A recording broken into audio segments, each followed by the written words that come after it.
So we are back this week with another short, and I'm answering another question from Instagram. This one is with exclamation marks. How to know when to chase recruiters? Exclamation mark. And I followed up to get a bit more detail. Any more specifics? Have they just gone cold? And the response was they are responding, but the urgency is gone. Unlike the first few communications when I believe they needed my CV ASAP. And the questioner goes on with a little bit more detail there, which I don't think we're going to need for this episode. But there's a few things I want us to think about. The first is that big picture of when we are really highly invested in a specific opportunity and how this impacts the process. That nervous energy, it will show up, whether it means that you actually overthink your follow ups and you are not as regular and consistent because you're constantly worried about whether you might upset someone. Whereas if you have built up a systematic series of other opportunities, of which this is one, you're going to feel far more comfortable regularly checking in, but not being overly worried or sensitive about how this may come across. If you haven't seen my masterclass, definitely go and have a look at that, because I specifically go through there this wheel where we are building over time a systematic approach to building up our relationships and our opportunities.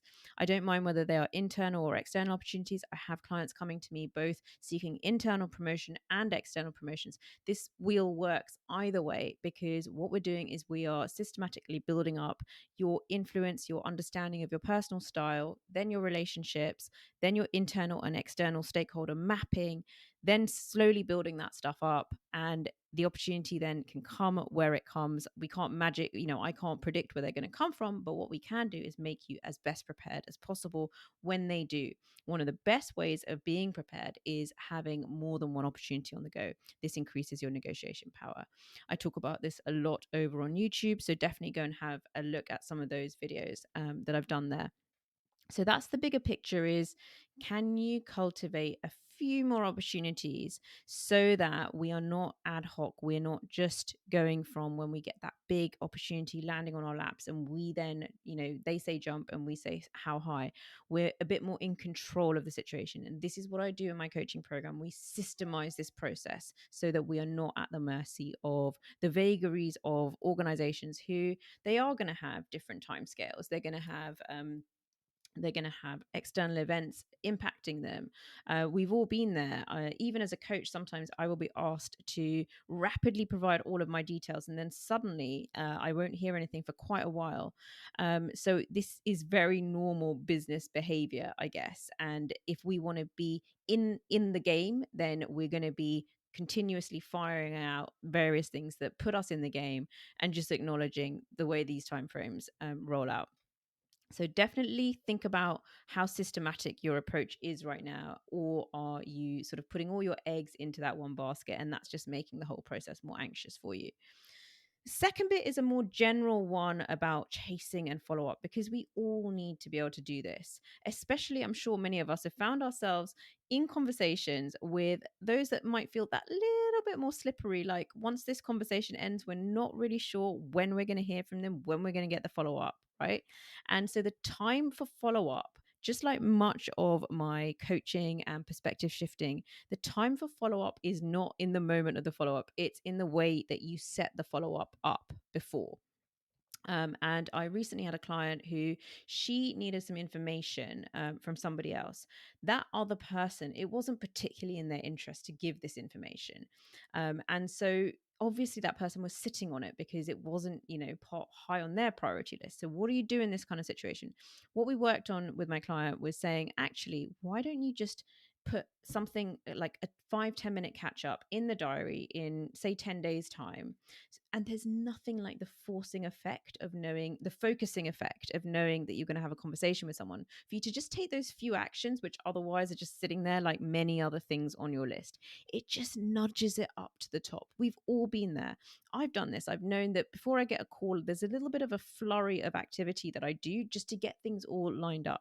And that's what we want to create. We want to create that 5-10 minute call, which gives a bit of focusing activity. And also, if they're having issues with being able to follow up, they can just share them with us on the call itself.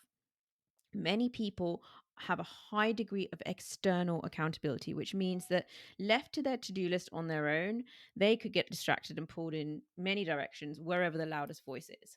Um, if they have something in the diary, then they're more likely to do the things around it to make it happen. So that's the kind of the art of follow up and chasing. It happens during that conversation. It's a really important part of that conversation. Even for myself, when I am having discovery calls or when I'm having chemistry calls, I at the end of the conversation, we talk about how we're going to reconnect. There's no point leaving it in limbo and hanging because that doesn't serve anybody. And again, because I am coaching many, many people, having many of these calls, I am not sort of, when I ask for that follow up and try and figure out how we're going to do it, I'm not sort of doing it from a place of need or desperation. I'm just systemizing it. I'm saying, okay, so would you like me to follow up at this point? Or is it like, or they will often volunteer to me that they have a couple of timing things and that they would like to follow up at this point. So it's just baked in to the conversation. So that's something else to think about is when you are having the interaction, actually planting the seed. Okay, well, how about I look forward to hearing from you. How about if I haven't heard anything, I'm going to check in with you in a fortnight or in a month's time. Really simple, really easy, but it just takes that uncertainty out of off the plate for you because you know that you've kind of given yourself some permission to follow up in the future. So that's the second part. Now, the final bit of specifically chasing with the recruiters, I've kind of talked around it already. It's just recognizing this mix of, on one hand, businesses do move at different paces. Sometimes they have an urgent need for something, the economy changes, and so with specifically with recruiters, it's about understanding the individual recruiter, understanding what their style is, and preferably just ask them, how do you best like me to stay on top of this? Would you like me to check in on a weekly basis? If it does kind of slow down, I've noticed sometimes that can happen. What's the best way for us to stay in touch about this? And really kind of make it an individualized process. Don't see them necessarily as the recruiter, but see them as individuals who are each going to have their own follow-up styles, and they're also going to have a limited degree of control over this because they are also part of that chasing chain as well. And so understanding that where they sit in the process. And I guess that leads me to the final sort of nugget, which is that let's say you have had many rounds of discussion with an organization. You've actually built up those relationships as part of the interview process. Don't forget to spend a little bit on time of time on LinkedIn, connecting with, engaging with, doing whatever you can to remind the individuals that you've already come into contact with that you exist. And that doesn't mean specifically asking them about the opportunity. It could be other things. It could be following up with them. It could be sharing something that could be of interest to them.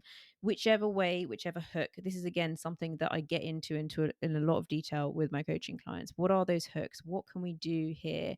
Where is there some low hanging fruit to allow the relationship to keep developing, and not kind of be in a state of stagnant limbo while you wait for everything else to line up and everything else to fall into place.